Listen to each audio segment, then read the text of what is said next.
Wow, wow, wow. Thank you. Good evening.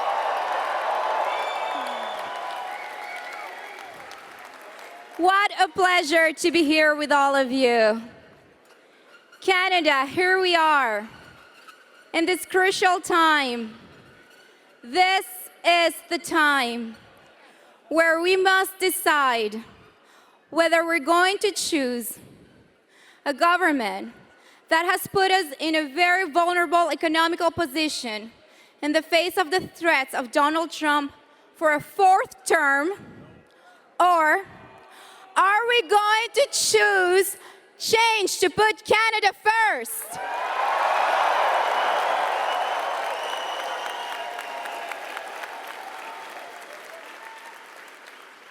What an amazing crowd. You know, this journey began about 3 years ago for our family, and we've been united ever since. My family, my husband, when he announced that he was running for the leader of the Conservative Party, he's been traveling from coast to coast to coast ever since, so that he can be on the ground with the people. Because what we need is a government and a leader that's going to be for the people and by the people.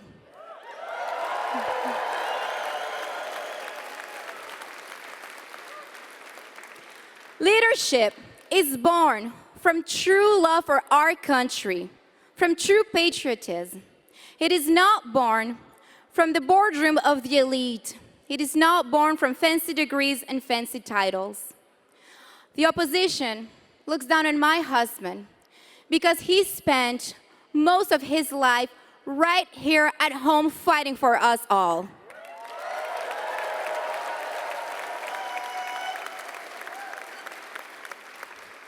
But that is not something the opposition should look down on.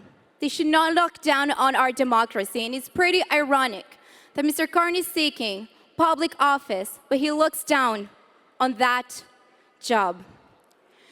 So here we are.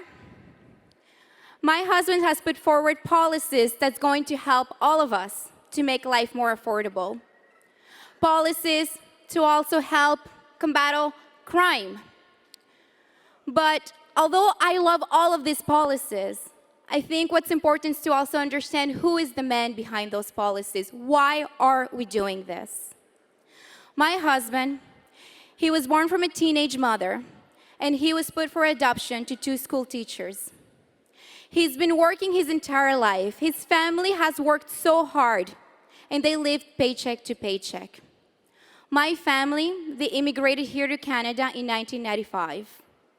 We immigrated in the east end of Montreal. My father, he had to collect fruits and vegetables as his first job so that he can make ends meet. At some point, he had 3 jobs at minimum wage just so that he can make ends meet and feed our family. By the age of 17, I left home and I was financially independent. By the age of 19, I left Montreal and moved to Ottawa. I took a student loan, put myself through university.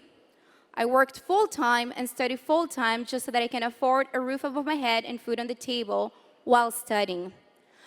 My husband and I have worked really, really hard for everything that we got. Nothing was handed to us.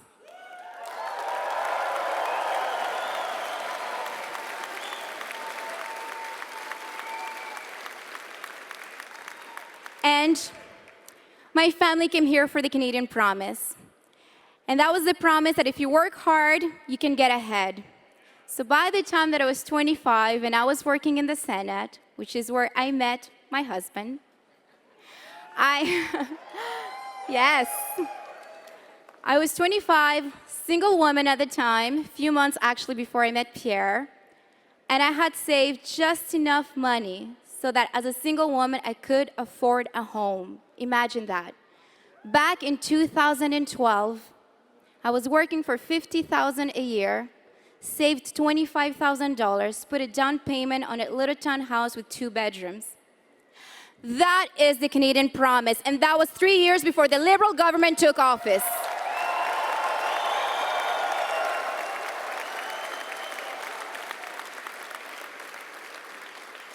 But ladies and gentlemen, hope is on the way. Because we are going to fight back to put Canada first with my husband and the next Prime Minister of Canada, Pierre Poilievre.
Amazing. Hey, good to see you. Wow. Hello, beautiful British Columbia.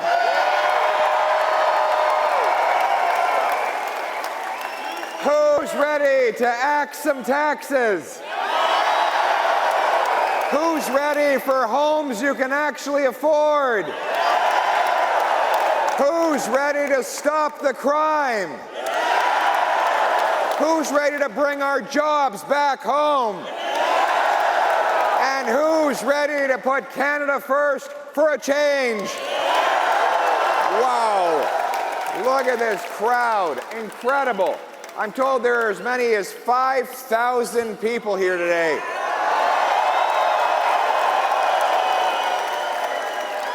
Unbelievable. As I was driving up, I saw the people lined up in the rain. Have you ever had rain here before in British Columbia? It's nothing. You walk around in the rain for fun out here. I love being back in this place. Beautiful British Columbia. I love you too. I love you too. I, of course, am an Albertan, which is that alien species that invades your province every summer for your lakes and your oceans, and every winter for your ski hills. We do spend a lot of money here, but we love British Columbia as fellow Westerners. I gained some of my best lessons from my parents on those road trips. I remember when I was a little boy, we went camping in Penticton. So we drove all the way, road trip from Calgary. We got there and we pitched our tent, and I went to the shore, and lo and behold, there were these new things called jet skis. I'd never seen them before, but it looked thrilling. So I ran back and I told my dad he had to rent me one of these things. He went and checked. He said, it's $100. We're not paying $100 for you to buzz around on the lake, but we can rent you one of those little pedal boats. You know, the yellow things? So he rents me this little pedal boat. I go out into the middle of the lake. The rich kids come over with their jet skis and start splashing me and laughing at me. So I pedaled my way back to the side of the shore, and I went to my dad in tears and told him the story. And he said, I'll make you a deal. You can get back to Calgary, and we'll get you some jobs here and there, and you're going to save up some money. And by the time you turn 16, you'll have enough to borrow our minivan, the Chevy Lumina. You remember those things? They look like a spaceship. You can fill it up with gas. You can drive back out to the campground. You can rent yourself space. and then you can pull the money out of your pocket that you earned and you can rent yourself a Sea-Doo for an hour. How does that sound? In other words, very simple lesson. If you want nice things in life, you have to work for it, right?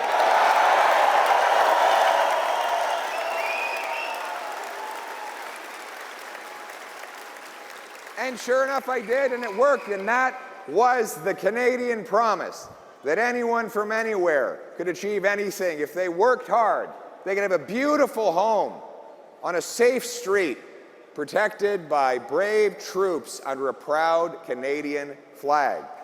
That's why people come here.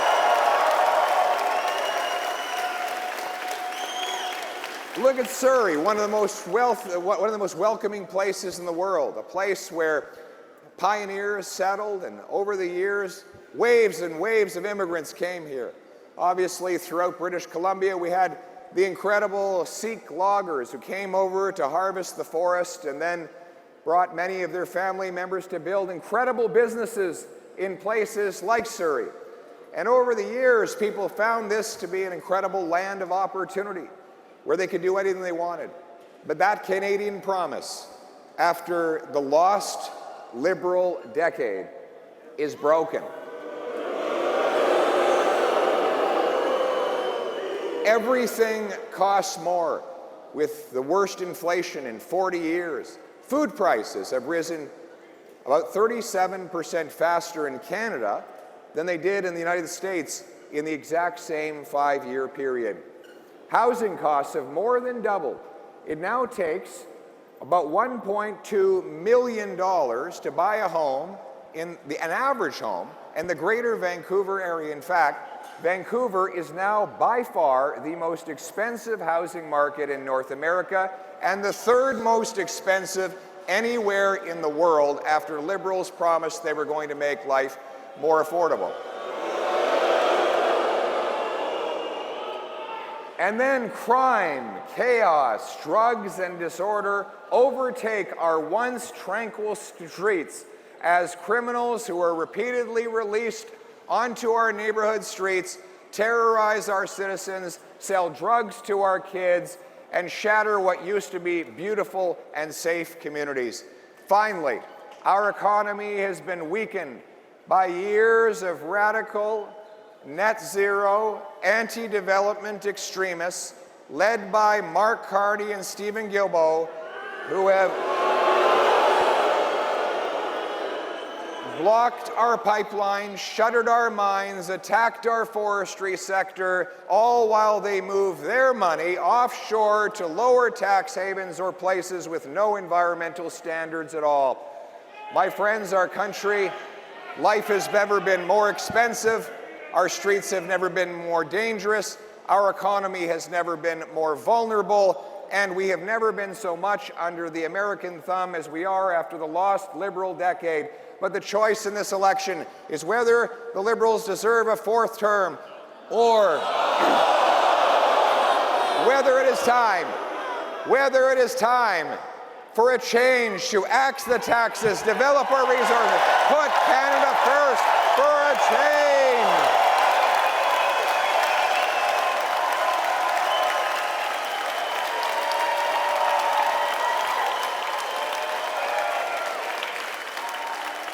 Le choix après la décennie perdue des libéraux, le choix, c'est est-ce qu'on veut donner aux libéraux un 4e mandat pour augmenter les taxes, gonfler le prix de logement et affaiblir notre économie face aux Américains, ou est-ce que c'est le temps de mettre le Canada d'abord pour faire changement et pour reprendre le contrôle de notre avenir? C'est ça notre approche.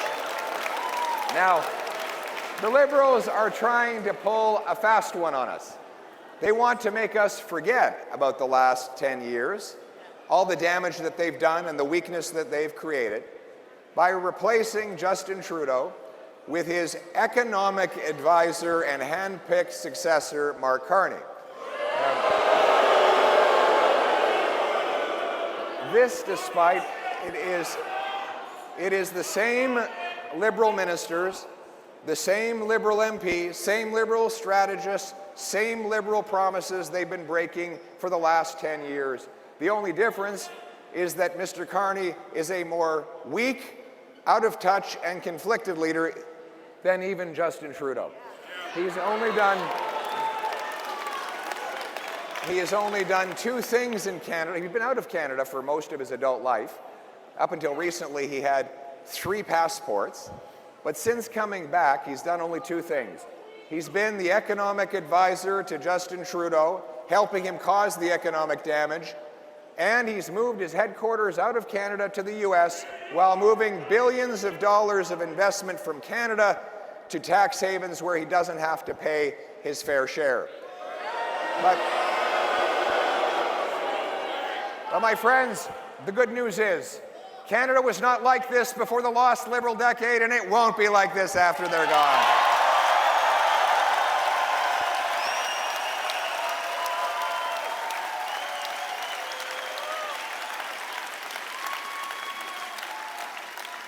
We're going to pass a big bring-it-home economic plan.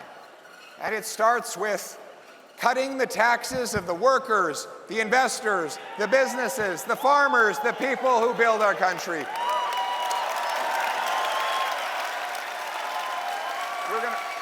It starts income tax. I saw this incredible meme the other day. It was a boy sitting in the park, his face buried in his hands, crying his eyes out. He had asked his dad, what is an income tax form? And his dad said, well, it's just like your high school report card, except the inverse. The harder you work, the worse you do. Income tax is like the fine you pay for the crime of working hard. No wonder people don't want to take that extra shift, work that extra hour, get that promotion, or gain a bonus, because if they do, they're penalized through high levels of liberal income tax. And that has driven many of our best people out of the country for better opportunities. We want this to be a country that rewards hard work. And that's why I have announced that a Canada First government will cut income tax for the average worker by 15%.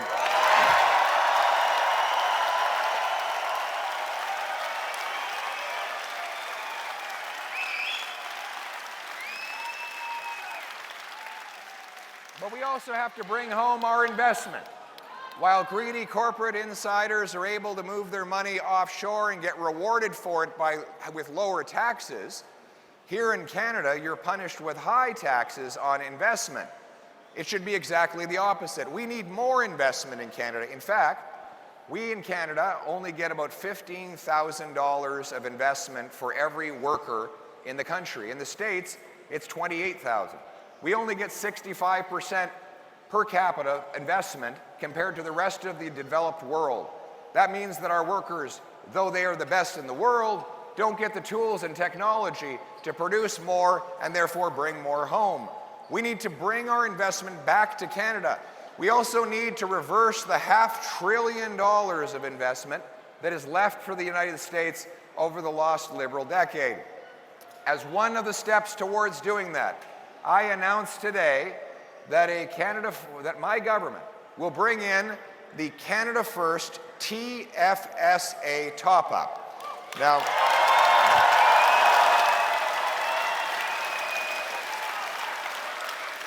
as you know, the previous Conservative government, with the help of Mark Strahl, and you were too young to be around at the time there. I was a staffer. Yes, you were a staffer.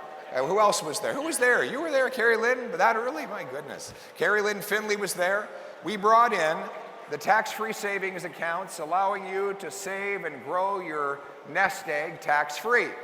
Now we're going to keep the existing TFSA the same as it is. You'll keep being able to contribute $7,000 a year.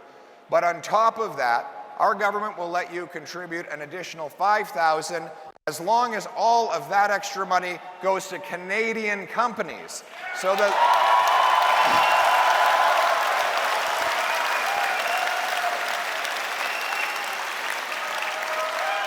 this will... I love it. Absolutely. Bring it home. Bring it home. Bring it home. Bring it home. Bring it home. Bring it home. That's right.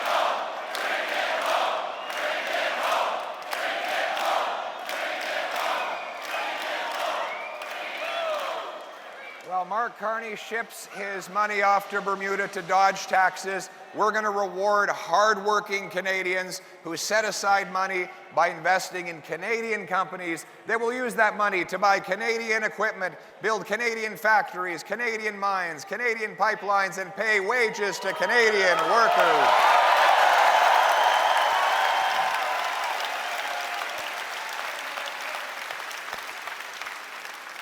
And then we're going to axe the carbon tax.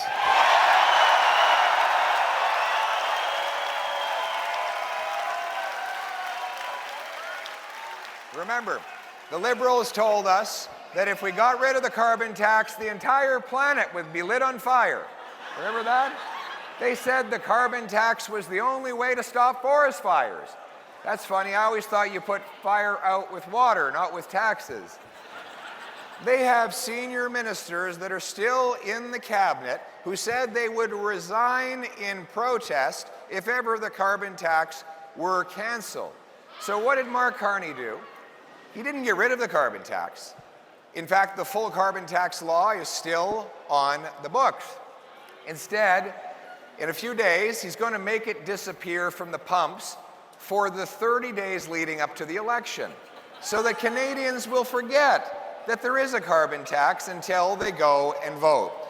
If, God forbid, they get back in, Carney will bring in a bigger, meaner, heavier carbon tax than ever before with no rebate. But not only that, he has said that he wants a fatter industrial carbon tax on our steel mills, our lumber mills, our cement, and our fertilizer. All of that will be passed on. Higher steel prices will drive up the cost of cars and make us more dependent on the Americans who won't have to pay the tax because they have none south of the border. Imagine the one thing that Carney and Trump agree on is that they both want to tax Canadian industry. Trump wants to hit us with tariffs, Carney with a carbon tax. The good news is it's not going to happen because as Prime Minister, I will axe the tax for everyone, for everybody, for real, for good, for a change.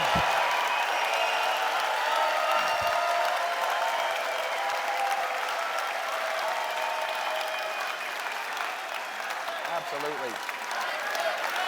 Axe the tax, axe the tax, axe the tax, axe the tax, axe the tax, axe the tax, axe the tax, axe the tax. Wow. I think everybody wants to axe the tax. And then we're going to axe the inflation tax. You know how inflation happens. It's always the same thing. Government prints money to spend what it doesn't have. That money goes out into the marketplace and bids up the cost of goods. It doesn't make us richer to have more cash if there's not more stuff to buy with that cash. If you have an economy with 10 apples and $10, it's $1 an apple. Now, if you double the number of dollars to 20, but you still have only 10 apples, it's not that you're twice as rich, it's just that each apple now costs twice as much. That's inflation. As the advisor to Justin Trudeau, Mark Carney pushed more money printing. He said we'd have deflation if we didn't print money. God forbid prices go down, right? And so what happened? Our money supply went up from 1.8 trillion to 2.5 trillion, growing our money by 40%, while the real economy grew by only 4%. In other words, the money grew 10 times faster than the stuff that money buys. And that inflated the price of everything. Now we have 2 million more people lined up at food banks. We have 25% of our population in poverty. We are going to stop the money printing, which is actually the symptom. The real disease is overspending. We have to stop spending so much money on wasteful things in Ottawa.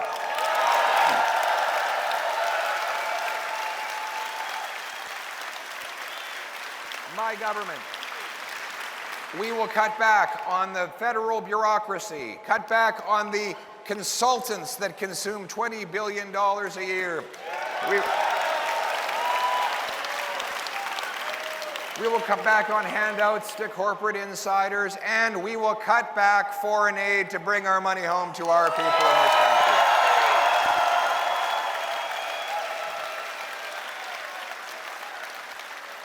In so doing, we will pass a dollar-for-dollar law that requires we find equal amount of saving for every extra spending we do. We'll run our finances the way you run your household, by making trade-offs and getting bargains and getting better value for money, so politicians can't just pass the bill on in more inflation, debt, and taxes. They have to actually go into their departments, dig out the waste, get better value for money, and lower the cost of government so that we don't destroy the value of the money that you earn every single day.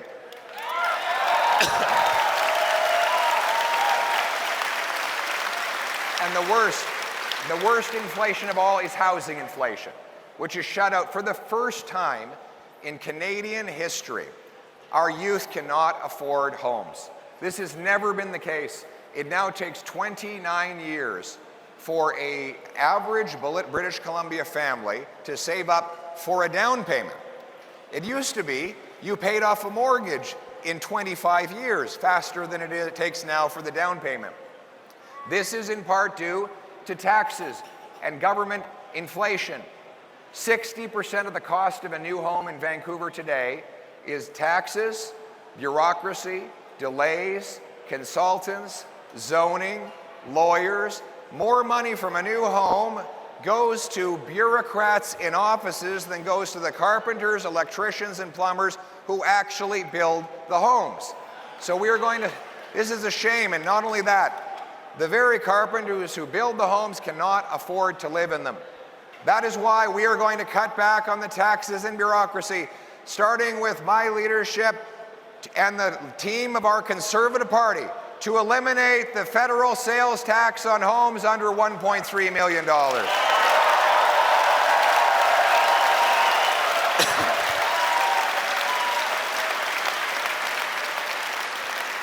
This will save a home buyer as much as $65,000 on a purchase, or $3,000 a year in mortgage payments. Furthermore, we will incentivize municipalities through federal infrastructure money to speed up permits, free up land, and cut development charges to build 15% more homes per year. And finally, we will sell off 6,000 federal buildings and thousands of acres of federal land to build.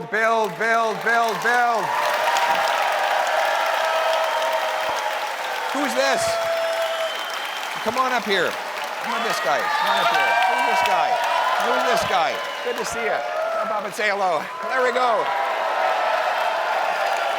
What's your name? What's that? Maxim. Maxim? Good to meet you. So are you the sheriff around here? Do I have a parking ticket? No, I don't have a parking ticket. You're keeping law and order around here? Have you caught any bad guys? Not yet. He's looking out. If there are any bad guys out there, Maxim's coming to get you, okay? Way to go. Are you ready? Look over that way. Are you ready to stop the crime? Way to go. What a kid. And when you grow up, do you want to own your own house? Do you think we should put Canada first? Excellent. Way to go, buddy. Give him a round of applause, everybody. Maxim. Way to go, my friend. Thanks very much for coming. Great kid. All right. He's my security. Is that proud mother over there? That's great. What a great kid. You're raising. He's going to be a cop one day? Good. Excellent. We need more. We love our police. Give it up for the police, everybody. Way to go, Max. Way to go. And what's that? Yeah, jail, not bail for the criminals, that's for sure. But you know, the choice in the next election on housing is taxes. Is whether the Liberals deserve a fourth term after driving up taxes and housing costs, or whether it's time to put Canada first with a new Conservative government that will axe the taxes, build the homes, and bring home the dream of home ownership for every hardworking Canadian.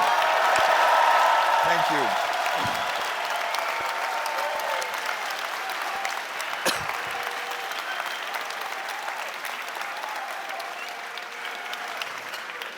And we're going to bring home our jobs. We're going to bring home our jobs from around the world. And that starts by repealing the anti-energy and resource laws in order to make it at home. We will repeal the No New Pipelines Liberal Law C-69.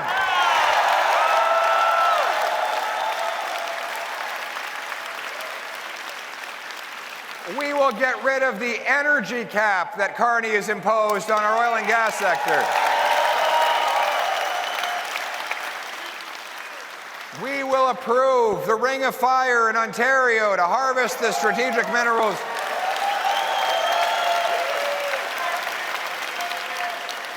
We will give rapid approval through something called shovel-ready zones, where we'll go out, we'll draw a circle around different land masses that are perfect for mines, pipelines, power stations, or other things.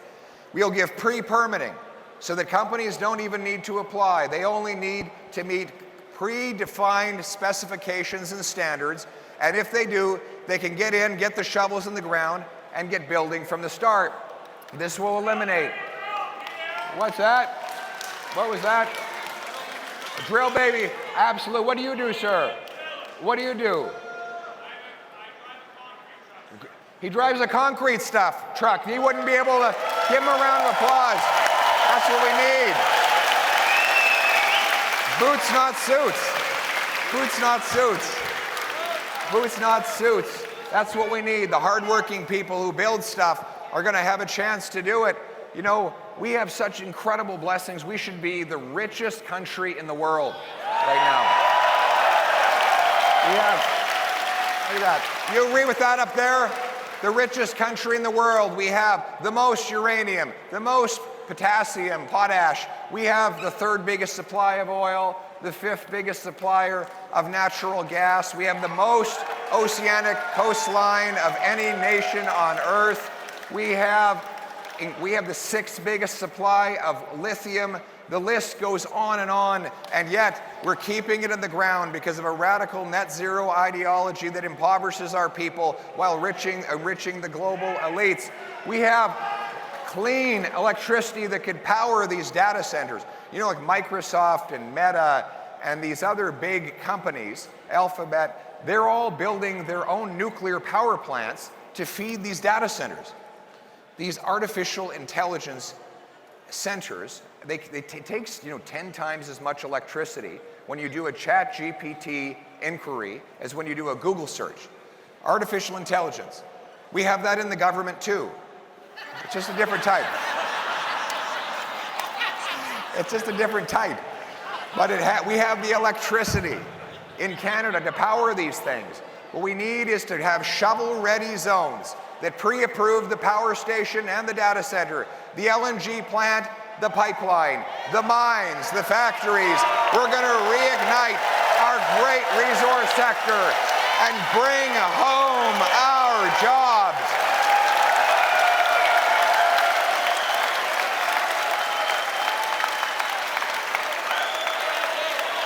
Bring it home.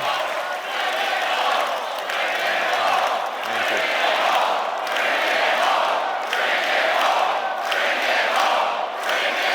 We're going to bring it home.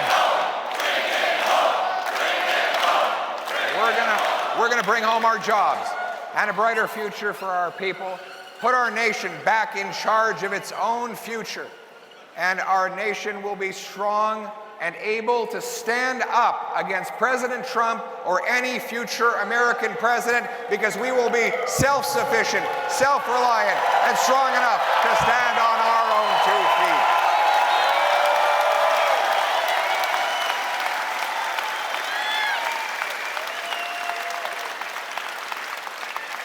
Obviously, the choice in the election will be whether we reward the Liberals with a 4th term after they weakened our country and blocked our resources, or whether it's time to put Canada first with a conservative government that will unlock our resources and bring home our jobs. But it will take boots and not suits if we're going to do it.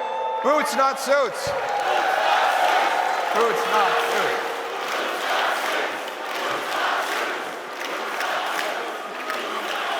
have any tradespeople here today?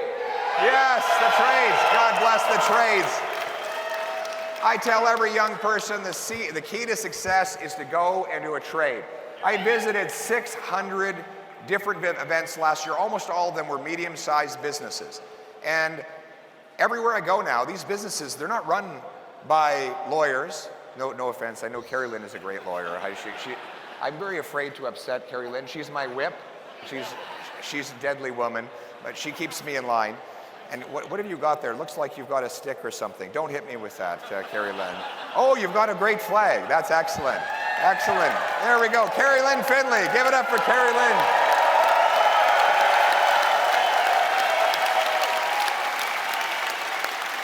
But these businesses, they're not run by MBAs. They're run by tradespeople who took the skill set of solving problems and making things work and applied it to business. And that's how they're generating so much value. But unfortunately, the governments want to give all their educational resources to white-collar education. I have no problem with university. I was blessed to go myself. But we should give fairness, and we should give the lion's share to the trades so that we can prepare the young people who will build stuff, make stuff, fix stuff, move stuff. And that's why my government, our conservative government, will put Canada first and put our tradespeople first by bringing back the $4,000 apprenticeship grant and funding union training halls for 350,000 young people trained to go into the trades.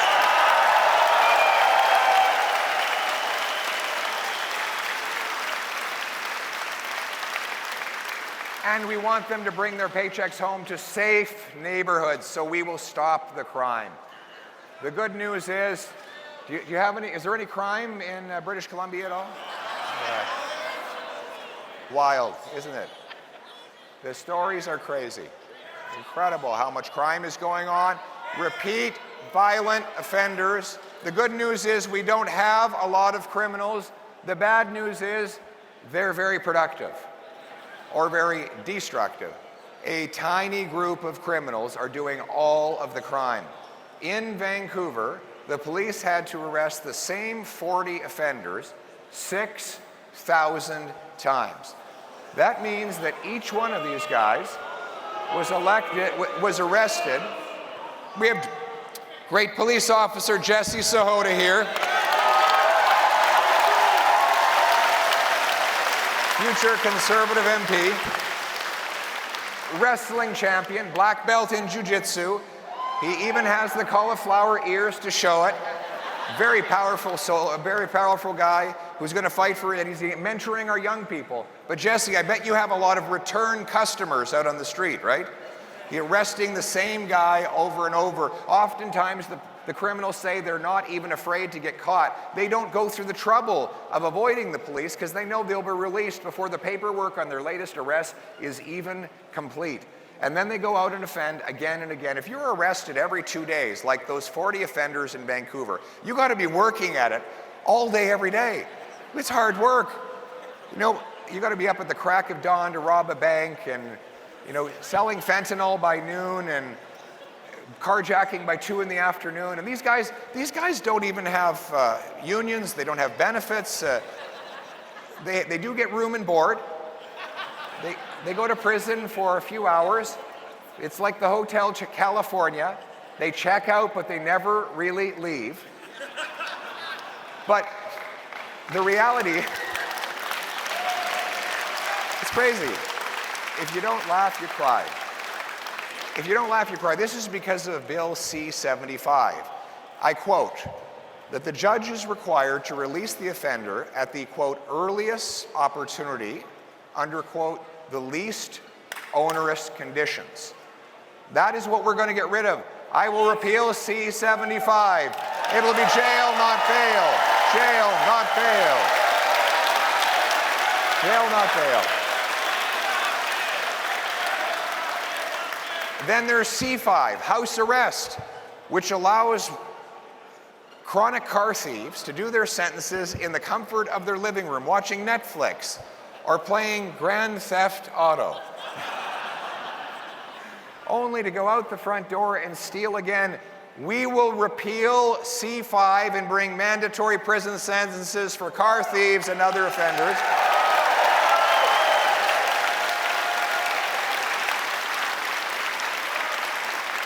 And we will secure our borders. We know that our weak borders, with 99% of shipping containers going uninspected, and the ability of criminals to walk straight across into our country, is the responsible for almost all of the gun crime we have and the drugs that are coming into our country. And that's why we're going to hire 2,000 more CBSA officers on the front lines by reducing an equal number of back office bureaucrats and using that money to put frontline officers with powerful scanners that can look inside shipping containers, watchtowers that can scan the horizon of our border and stop people from coming in. And we will pay for it by canceling the multi-billion-dollar gun grab that targets law-abiding, lawful, trained and tested firearms owners.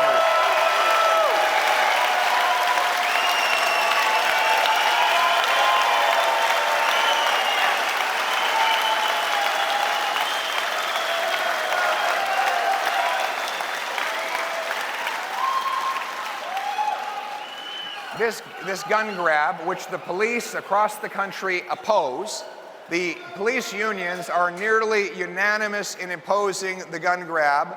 They know that it goes exclusively after law-abiding people. And that's a very simple truism that's easy to prove. If you're a criminal, you don't go out and get a possession and acquisition license, right?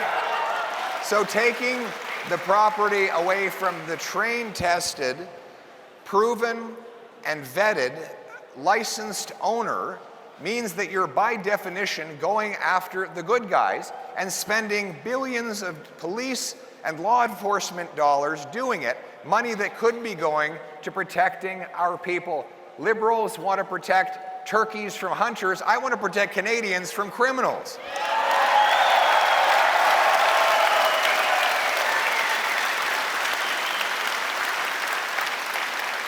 And then there's the drugs. The drugs. Nowhere has been more ravaged by the fentanyl drug crisis than here in British Columbia. It is a heartbreaking reality that we have lost 50,000 of our friends, neighbors, brothers, and sisters to this mass murderer we call opioids. We know that the crisis started when corrupt pharmaceutical companies targeted hospitals and pharmacies with the lie that opioids were safe and non-lethal and non-addictive. And they made massive sums, even though later on email correspondence proved that they knew they were lying. They even paid bonuses for the number of people that they caused to overdose. The American government has even sued those companies and recovered $54 billion south of the border. Yet here on this side of the border, the radical liberal government not only fails to go after the drug companies and the mass criminals who perpetuate the crisis, they use your tax dollars to fund the distribution of dangerous, high-powered opioids, more powerful than heroin. Opioids that get resold to our children, and then the profits of which are used to buy even more dangerous fentanyl. They decriminalize crack, heroin, cocaine, and other hard drugs here in British Columbia. And they do nothing to stop China from sending the ingredients that are ultimately used to make this deadly poison. We also know that Mark Carney has secured a $250 million loan for his company from the Chinese government. He will never stand up to Beijing when it comes to drugs. And he should be ashamed of himself for saying that the fentanyl problem was not a crisis. He should tell that to the 50,000 people who've lost their lives. We know we have some loved ones there. Sorry.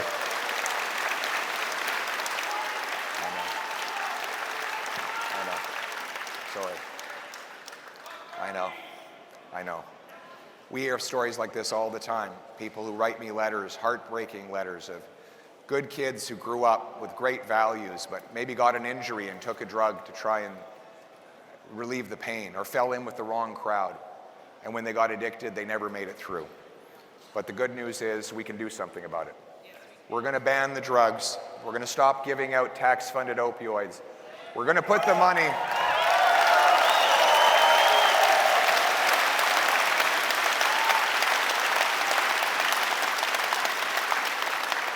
We're going to put the money into treatment and recovery, rehabilitation, so that we can help the people who are addicted cleanse their bodies of these poisons through detox, counseling, group therapy, physical exercise, yoga, sweat lodges for First Nations, transition into housing and a job.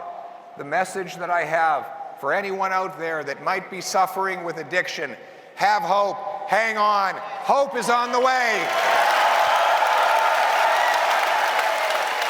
Thank you.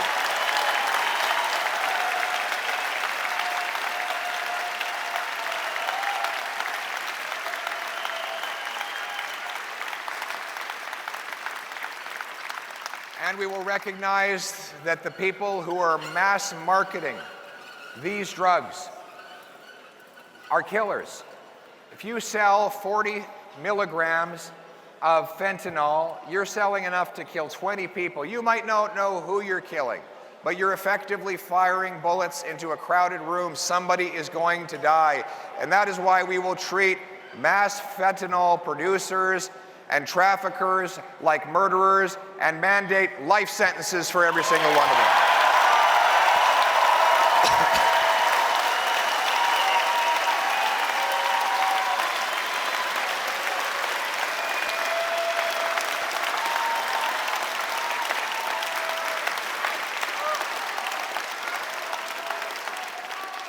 And we will help pay for all of the wonderful treatment we provide by suing the corrupt pharmaceutical companies that caused the problem in the first place.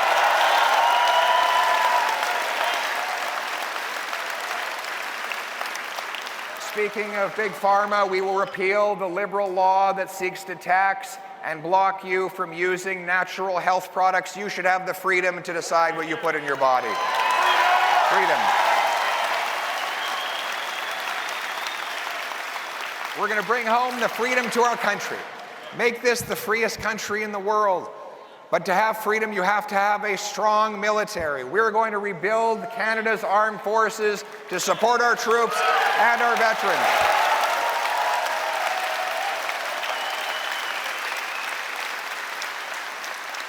That includes recruiting the soldiers to fill all of our allotment, expanding our numbers in both the regular forces and the reserves. We will put money into buying 4 powerful, massive Arctic icebreakers so that we can take back control of our Arctic waters from the Russians and the Chinese. We'll go ahead with the purchase of submarines, fighter jets, and Poseidon aircraft that are able to surveil and interrupt foreign submarines that enter into our waters. We will double the size of the first patrol of the Great Canadian Rangers, and we will build the first post-Cold War Arctic base in Canada, CFB Iqaluit.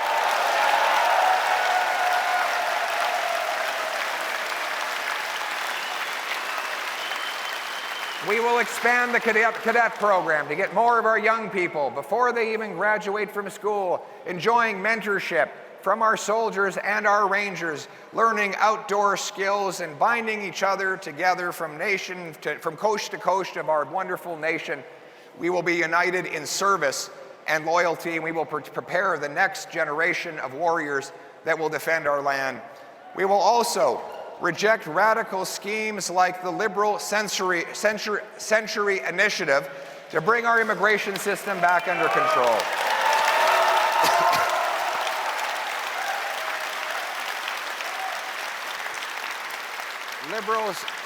Liberals want to cripple our population to 100 million people in a very short period of time. These radical initiatives have undermined what was the best immigration system in the world. We have brilliant immigrants, and before the Liberals, we had the best immigration system. We want to welcome people who can get jobs and homes and who are able to contribute in numbers that our country is able to absorb. And so we will ensure that population never grows faster than the housing stock, than the number of jobs, and the availability of health care.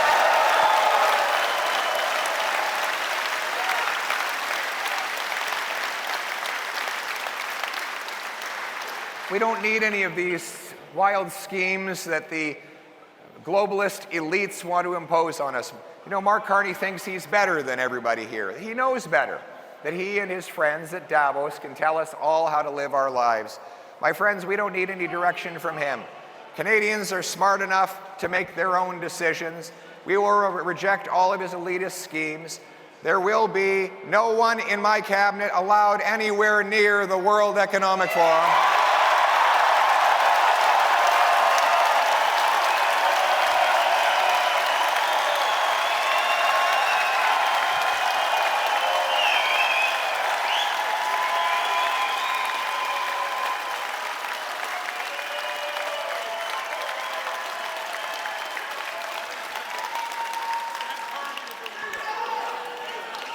We will bring home our democratic control and put it in the hands of the people.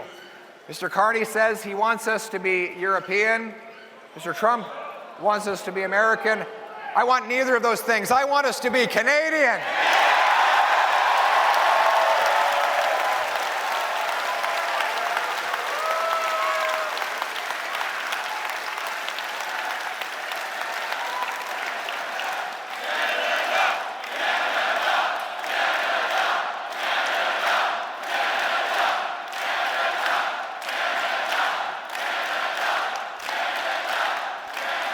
Absolutely. And to be a truly proud nation, we have to honor the history of those who came before us. No more knocking down statues, no more taking down our flag. No more erasing our heroes. When you open the passport a year after a Conservative government, you're going to see Terry Fox, our veterans, the famous five, and countless other heroes.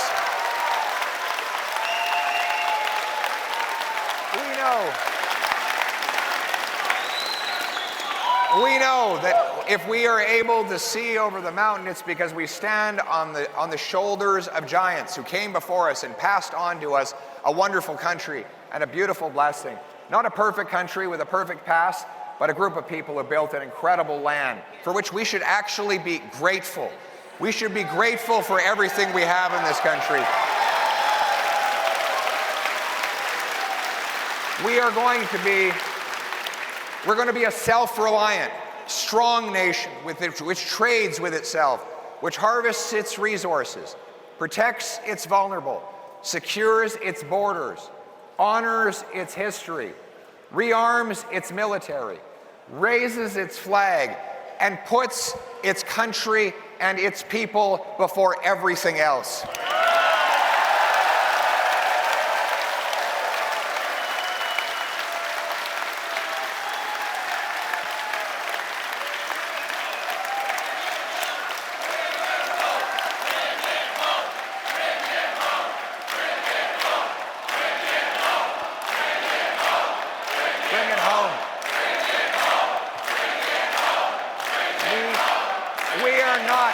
We are not a nation of tax collectors and toll masters, of bureaucrats and busybodies, of gatekeepers and grandees, of rulers and rule makers. No, we are a nation of explorers and entrepreneurs, of artists and adventurers, of workers and warriors, of pioneers and patriots.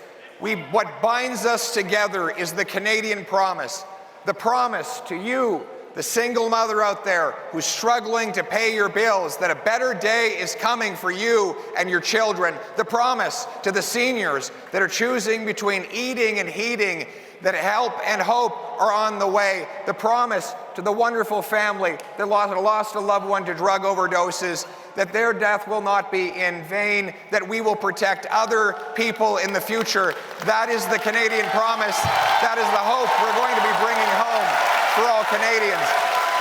The Canadian promise that hard work gets you a great life in a beautiful home on a safe street under a proud flag protected by brilliant soldiers. To uphold that flag and its promise, we must work together, fight together, and win together for our people, for our land, for our home, for Canada first, for a change. Let's bring it home. Thank you.